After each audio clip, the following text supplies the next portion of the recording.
ഈ സെലിബ്രിറ്റി ആയതിനു ശേഷം ഒരുപാട് ഇനോഗ്രേഷൻ പരിപാടികളൊക്കെ ചെയ്തിട്ടുണ്ട്. ഞാൻ കേട്ടിട്ടുണ്ട് എപ്പോഴും തിരക്കാണ് ഇനോഗ്രേഷൻ. അവിടെ വിളിക്കുമ്പോൾ ഇന്ന സ്കൂളിലാണ് ചേട്ടാ, ഞാൻ ഇന്ന സ്കൂളിൽ അങ്ങനെയൊക്കെ പറയാറുണ്ട്. അത് സെലിബ്രിറ്റി ആകുന്നതിനും സെലിബ്രിറ്റി ആയെന്ന് പറയാൻ പറ്റില്ല എങ്കിലും അല്ല, എന്നാലും ഒരു സിനിമ അഭിനയിച്ചു. അതെ അതെ, അത്യാവശ്യം TV ചാനൽ പ്രോഗ്രാമുകളുണ്ട്. സെലിബ്രിറ്റി തന്നെയാണല്ലോ. ഇതിനൊക്കെ മുമ്പ് എനിക്ക് തോന്നുന്നു ഏറ്റവും കൂടുതൽ ഉദ്ഘാടനം ചെയ്തേക്കുന്നത്. ശരി. ഞാൻ ഈ D4 ഡാൻസ് എന്ന് പറഞ്ഞ പരിപാടിയിലൊക്കെ ഒരു ആങ്കറിനെ GPയും അതുപോലെ ജോൽമേരിയൊക്കെ നിൽക്കുന്ന സമയത്ത്, അതുപോലെ പേളിമാണി ഇവരൊക്കെ നിൽക്കുന്ന സമയത്ത് ഞാനിങ്ങനെ കള്ളൂടിനായിട്ട് വന്നിട്ട് ഇവരെ സ്നേഹിക്കുന്ന തരത്തിലൊക്കെ ഒരു കഥാപാത്രം ചെയ്തിട്ടുണ്ട്. എനിക്കറിയാം. അപ്പോൾ ഈ പരിപാടി എന്ന് വെച്ചാൽ കുറേ ആളുകൾ പിള്ളേരെ സെറ്റും അതുപോലെ കുടുംബമൊക്കെ കാണുമായിരുന്നു, നന്നായിട്ട് കാണുന്ന ഒരു ഷോ ആയിരുന്നു അത്. അപ്പോൾ അങ്ങനെ ആ കുടിയനെ വേണമെന്ന് പറഞ്ഞിട്ട് ഒരുപാട് ഉദ്ഘാടനം ചെയ്തിട്ടുണ്ട്. ഓക്കെ. അപ്പോൾ കുടിയനെ വേണമെന്ന് പറഞ്ഞിട്ടല്ല, അയാളാണ്. അപ്പോൾ അങ്ങനെ ഒരു അനുഭവം ഉണ്ടായിട്ടുണ്ട് ഉദ്ഘാടനത്തിൻ്റെ.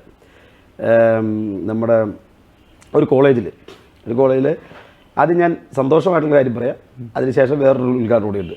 ഓക്കെ, സന്തോഷമുള്ള ഉദ്ഘാടനം പറ. അതായത് എന്നെ ഒരു കോളേജിലേക്ക് വിളിക്കുകയാണ്, പെൺപിള്ളേർ മാത്രം പഠിക്കുന്ന കോളേജ്. അവിടെ ഉദ്ഘാടനത്തിന് വിളിച്ചു. അപ്പോൾ തൊട്ടടുത്തൊരു സ്ഥലമായതുകൊണ്ട് ഞാൻ കാറൊന്നും വിളിച്ചു പോയില്ല, പൈസയും കുറവാണ്. കാശ് കുറവുള്ളൊരു സെലിബ്രിറ്റി ആയതുകൊണ്ട് ആണ് ഉദ്ഘാടനത്തിന് എണ്ണം കൂടുന്നത്. അധികം പൈസ ഇല്ല. ഓക്കെ, അവരുടെ സന്തോഷത്തിന് നമ്മൾ ചെല്ലുന്നു, നമ്മൾ പരിപാടിയൊക്കെ ചെയ്യുന്നു. പൊന്നാടയും നന്ദിയും. അതെ, ഓക്കെ. അല്ല, അത്യാവശ്യം പൈസ ഉണ്ട്, ചെറിയ പൈസ ഉണ്ട്. ഓക്കെ. അപ്പോൾ അങ്ങനെ കോളേജിൽ വിളിക്കുകയും ഞാൻ കോളേജിലേക്ക് പോയത് വേറെ വണ്ടിയൊന്നും വിളിച്ചില്ല, തൊട്ടടുത്തായതുകൊണ്ട് വണ്ടി വിളിക്കാതെ ഞാൻ ബസ്സിൽ കയറിപ്പോയി. ബസ്സിന് കയറിപ്പോയിട്ട് ബാഗിനകത്ത് പുതിയ ഡ്രസ്സ് അവിടെ ചെല്ലുമ്പോൾ ഇടാനുള്ള ഡ്രസ്സും കാര്യങ്ങളൊക്കെ കൊണ്ടുപോയി. അത് മാത്രമല്ല, ഞാൻ ഈ കുടിയൻ്റെ ഡ്രസ്സും കൊണ്ടുപോകാറുണ്ട്. അവർക്ക് അറിയില്ലാത്ത ഒരാളോട് ചെന്നിട്ട് പിന്നെ മുതലാവേണ്ടെന്ന് പറഞ്ഞിട്ട് ഐറ്റവും ചെയ്യും.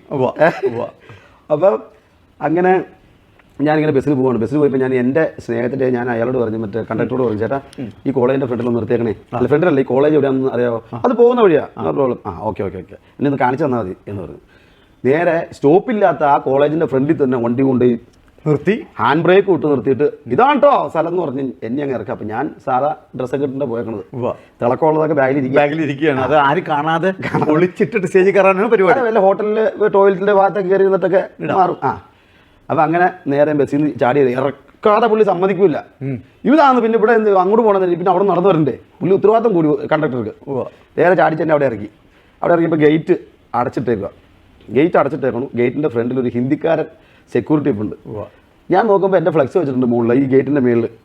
സംഭവം എന്നാ വെച്ചാൽ ഞാൻ ഇയാളോട് പറഞ്ഞു ഞാൻ അകത്തേക്ക് പോകാൻ വേണ്ടി സമ്മതിക്കില്ല. എന്ത് ചെയ്താൽ സമ്മതിച്ചില്ല. കാരണം വെച്ചാൽ ഈ ഗേറ്റിൻ്റെ മുകളിൽ എൻ്റെ ഫ്ലെക്സ് വെച്ചേക്കണത് ഈ കുടിയൻ മീശയൊക്കെ ആയിട്ടുള്ള കുടിയൻ്റെ ഫ്ലെക്സ് മാത്രമേ ഉള്ളൂ, എൻ്റെ നോർമൽ ഫോട്ടോ അല്ല. ഈ മനുഷ്യൻ എന്ത് ചെയ്ത കയറ്റിയുള്ള എനിക്കാണ് ഹിന്ദി പറഞ്ഞ് ഫലിപ്പിക്കാനും പറ്റില്ല. ഞാൻ അങ്ങോട്ടും ഇങ്ങോട്ടും കുറേ സംസാരിച്ചപ്പോൾ ഞാൻ പറഞ്ഞു stage programme, stage show, comedy എന്നൊക്കെ പറഞ്ഞപ്പോൾ എനിക്ക് മനസ്സിലായി എന്തോ സ്റ്റേജിൽ പരിപാടിയാണ്. വേറൊരു ഇടവഴി കൂടി ഈ സ്റ്റേജിലേക്ക് എത്തുന്ന ഒരു വഴി കൂടി എന്നെ കയറ്റി വിട്ടു. ഈ ഗേറ്റ് തുറന്നിരുന്നെങ്കിൽ അവിടെയുള്ള പെൺകുട്ടികൾ താലം പിടിച്ച് നിൽക്കുക പൂ എറിയാനായിട്ട് ഉദ്ഘാടകനെ. അത് തുറന്ന് കാണിച്ചില്ല. ഞാൻ അപ്പുറം വഴി പോയി എന്നെ ഓഡിറ്റോറിയത്തിൻ്റെ അകത്തേക്ക് കയറ്റുന്നിടത്ത് അവിടെയും 2 പെൺപിള്ളേർ ഈ എന്തോ ടോക്കൺ ഇല്ലാതെ അകത്തേക്ക് കയറ്റത്തില്ലെന്ന്. ഉദ്ഘാടകനാണെന്ന് ഓർക്കണം. സുമേഷ് എന്നൊരു പേര് മാത്രമേ അറിയാവുള്ളൂ, D4 ഡാൻസ് ഫെയിം സുമേഷ് ചന്ദ്രൻ. ഓക്കെ. നേരെ കയറ്റുന്നില്ല. ആ കുട്ടികളോട് ഞാൻ പറഞ്ഞു, ഞാൻ മറ്റേ കള്ളൂടിയും ചെയ്യുന്ന ആളാണ് ഞാൻ പറഞ്ഞു. അപ്പോൾ ഒരുപാട് പെൺപിള്ളേർ പോവുക, 10,000 പെൺപിള്ളേർ പഠിക്കുന്ന കോളേജാണ്. അപ്പോൾ ചേട്ടനാണെന്ന് പറഞ്ഞ് ആ കുട്ടികൾക്ക് മനസ്സിലായി. നേരെ അകത്തേക്ക് കയറി ചെന്നു. ഇങ്ങനെ ഓഡിറ്റോറിയം ബാൽക്കണിയുണ്ട്, കാര്യങ്ങളൊക്കെ ആയിട്ട് ഇങ്ങനെ പിള്ളേരിരിക്കുന്നു.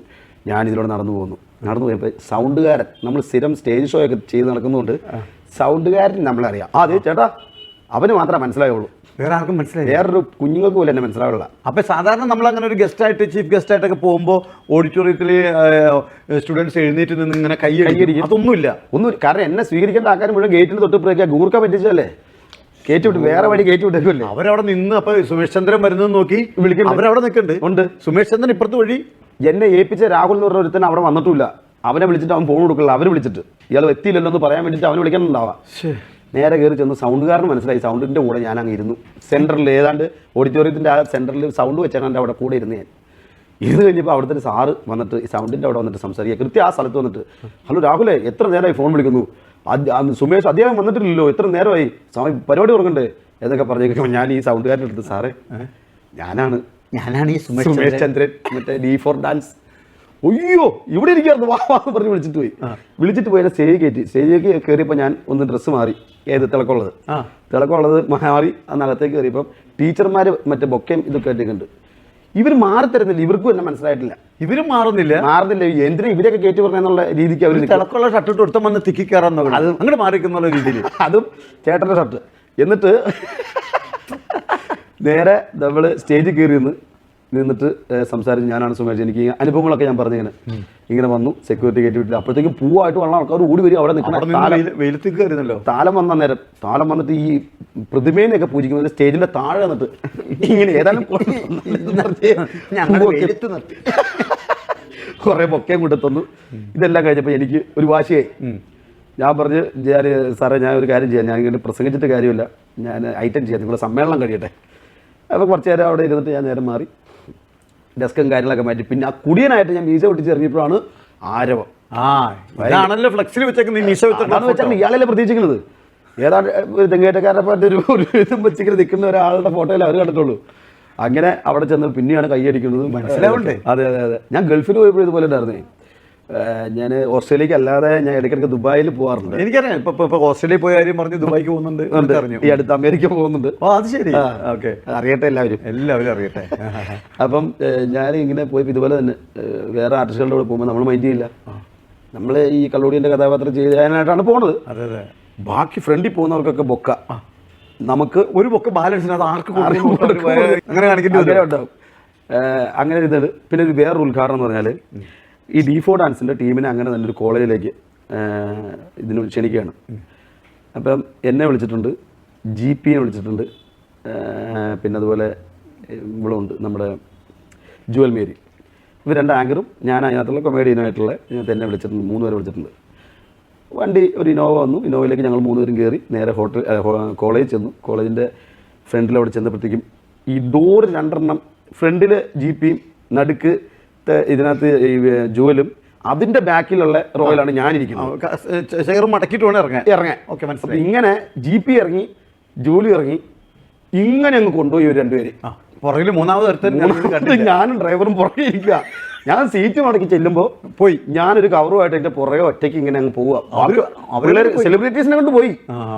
എനിക്കാണെങ്കിൽ സങ്കടം വന്നിട്ട് ചില വിളിച്ചതാണ്, എനിക്ക് വിളിച്ചില്ലേ, ഇതല്ലേ സ്ഥലം എന്നൊക്കെ ഉള്ള ഇതായിപ്പോയി. അവിടെ ഈ പറയുന്ന പോലെ ചെന്ന് കഴിഞ്ഞപ്പോൾ ഈ ഫ്ലെക്സ് വെച്ചേക്കുന്നത് ഇവരുടെ നല്ല ഫോട്ടോയും അതിൻ്റെ ഇടയ്ക്ക് ഒരു കുടിയനും മീശയും വെച്ചിട്ട് കപ്പട മീശയും വെച്ചിട്ടുള്ള ഒരു കുടിയനും നേരെ പോയി ചെല്ലാതിരിക്കാൻ പറ്റുമല്ലോ. ചെന്നു. അപ്പോൾ ഈ പറയുന്ന 2 പേരും എൻ്റെ കാര്യം വിട്ടുപോയി. ജുവലും GP എൻ്റെ കാര്യം വിട്ടുപോയി. നേരെ ആരവത്തിലങ്ങ് പോവുക. ചണ്ടകൊട്ടും ഇതൊക്കെ ഉണ്ട്. അപ്പോൾ ഞാൻ അവർ തിരിഞ്ഞു പോലും നോക്കണില്ല. ഞാൻ തിരിഞ്ഞു നോക്കിയിട്ട് ഇങ്ങനെ കാണിക്കാമെന്ന് വിചാരിച്ചിട്ടും അവർ ഭയങ്കര സ്പീഡിൽ പോകുന്നു. ഞാൻ പതുക്കെ പോകുന്നു. ഈ ചില സിനിമയിൽ ശ്രീനിവാസനൊക്കെ പറ്റിയ ഒരു ഭയങ്കര എനിക്ക് എൻ്റെ വിഷമായി പോയി, ഉള്ളങ്ങ് വിഷമിച്ചു പോയി. കാരണം വിളിക്കാത്ത കല്യാണത്തിന് പോയിട്ട് പൊക്കൂല്ലേ, ആ ഒരു അവസ്ഥയായി പോയി. ചെന്ന് ഇവർ വേദി കയറിയിരിക്കും, നിരന്ന് കിടക്കും കസേര. എല്ലാ കസേരയും ഫില്ലാട്ടാ. ഞാൻ ഓഡിറ്റോറിയത്തിൽ കയറുമ്പോൾ കസേര ഇല്ല. അപ്പം എനിക്ക് ഉറപ്പായി എന്നെ വിളിച്ചിട്ടില്ല. അപ്പം ഞാൻ പതുക്കെ ഈ സൗണ്ട് ബോക്സ് വെച്ചാൽ അവിടെ സൈഡിൽ ഇങ്ങനെ പതുക്കെ പമ്മി നിൽക്കുക. ഈ പിള്ളേരൊക്കെ അവരെ നോക്കി നിൽക്കുക. അപ്പം ഞാനിങ്ങനെ പമ്മിയിട്ട് നിന്നപ്പോൾ ഒരു ടീച്ചർ ഈ നിരത്തിയിട്ടാണ് കസേരയിൽ നിന്ന് ഒരു ടീച്ചർ പതുക്കെ ഇങ്ങനെ ഉയർന്നിട്ട് എന്നെ കണ്ടിട്ട്, അപ്പം ഞാൻ അല്ലേ കുടിയൻ 2 പേരും തമ്മിലൊരു കഥകളിയായിരുന്നു അവിടെ. എന്നിട്ട് കുറേ നേരം കഴിഞ്ഞപ്പോൾ പുള്ളിക്കാരത്തി എഴുന്നേറ്റ് തന്നു. ഭാഗ്യത്തിലൊരു കസേര കിട്ടി. നേരെ ആ കസേര കയറിയിരുന്നു. ഞാനിങ്ങനെ എൻ്റെ കുടുംബത്തെ സ്റ്റേജിൽ പറയുകയെങ്കിലും ചെയ്യുന്നുണ്ടോ? പറഞ്ഞിട്ടില്ല, ഇത് ആരും പറയാനില്ല. ജുവലിൽ പ്രസംഗിച്ചു, ഈ GP പ്രസംഗിച്ച്. അവരാ ഒരു ആഘോഷത്തിൽ പിള്ളേർ ഓളമാണല്ലോ, അവർ ആഘോഷത്തിൽ എൻ്റെ കാര്യം പറയണേ ഇല്ല. ഞാനൊന്ന് പറയട്ടെ എന്നൊന്ന് ആലോചിച്ച് മിണ്ടുന്നില്ല. ഇതൊക്കെ കഴിഞ്ഞ് GPയും ജുവലും ഇറങ്ങിപ്പോയി. അവർക്ക് പോകേണ്ട സമയമായി. അവർക്ക് പറഞ്ഞിട്ട് പോയി. ഞാൻ എൻ്റെ ഞാനൊരു സാധാരണ കുടുംബത്തിൽ ജനിച്ചതുകൊണ്ടാണ് എനിക്ക് അവഹേളനം കിട്ടിയത്. അല്ലെങ്കിൽ എന്നെ എന്തുകൊണ്ടാണ് അങ്ങനെ മൈൻഡ് ചെയ്യാത്തത്, ഇങ്ങനെയൊക്കെയുള്ള ടെൻഷൻ. അതൊന്നും അല്ല കാര്യം. നമ്മളത്ര ഫെമിലറായി വരുന്നേ ഉള്ളാവും. മാത്രമല്ല നിന്റെ ഈ ഫോട്ടോയിൽ പ്രശ്നമുണ്ട്. ആ ആള് തന്നെയാണോ ഈ വന്നിരിക്കണേന്നുള്ളൊരു സംശയം. അതെ. ഞാൻ അവിടെ കിടന്ന് ഉരുകിയിട്ടുണ്ടല്ലോ. ഞാൻ കുറേ നേരം കഴിഞ്ഞപ്പോൾ കുറച്ച് ബറ്റാലിയൻ പിള്ളേരും വന്നു. അവരാണ് എന്നെ വിളിച്ചിരുന്നത്.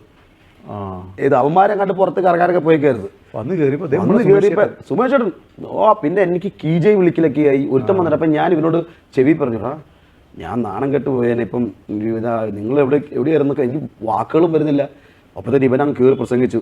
മമ്മൂട്ടി ശ്രീനിവാസനെ കുറിച്ച് പറഞ്ഞ പോലെ എന്നെക്കുറിച്ച് അവൻ കുറേ കാര്യങ്ങളങ്ങ് പറഞ്ഞിട്ട്, സുമേഷ് ഏട്ടൻ ഇതാരാണെന്നറിയോ, ഇതാണ് നമ്മുടെ മെയിൻ ആള്, ഈ വന്നവരല്ല, വന്നു പോയവരല്ല, ഈ ഇരിക്കുന്ന ആളാണ് നമ്മളെ ചിരിപ്പിക്കാൻ പോകുന്നത്, നമ്മൾ ചിരിപ്പിച്ചുകൊണ്ടിരിക്കുന്ന ആൾ, നമ്മളെയൊക്കെ ഓരോ കുടുംബത്തിൽ ടി വിയിൽ സന്തോഷിപ്പിക്കാൻ വരുന്ന ആളെന്നൊക്കെ പറഞ്ഞിട്ട് അവൻ ഭയങ്കരമായിട്ടുള്ളൊരു മോട്ടിവേഷൻ ക്ലാസ് പോലെയൊക്കെ ഭയങ്കര സെറ്റ് ചെയ്ത് ഞാൻ ഈ പറഞ്ഞ പോലെ തകർന്നിട്ട് ആ മൈക്കിൻ്റെ ഫ്രണ്ടിൽ പോയിരുന്നിട്ട് ഞാനൊന്നും പറയുന്നില്ല, ഞാൻ ഒരു കോമഡിക്ക് വേണ്ടി സ്കിറ്റ് ചെയ്യുക, എല്ലാവരെയൊക്കെ ഉൾപ്പെടുത്തി നമ്മുടെ ഇതിനകത്ത് സ്കിറ്റ് ചെയ്യാന്ന് പറഞ്ഞ് അവർ കൈയടിച്ചു.